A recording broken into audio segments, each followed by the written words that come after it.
Umwana arindwa inkoni ntarindwa imirimo. Karisa Wa Munyantamati ni umwana w'umuhungu utinya imirimo cyane. Iwabo bamutoza gukora ariko we ntabikozwe.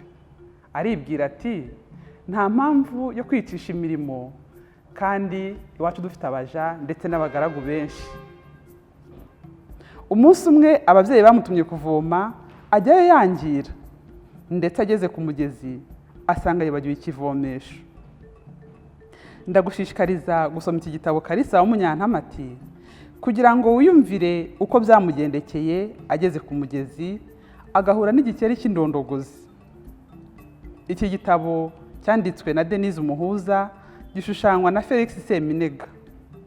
Ukeneye iki gitabo Karisa Wa Munyantamati wagisanga kuri edisiyo Bakame ndetse no mu zindi nzu zicuruza ibitabo.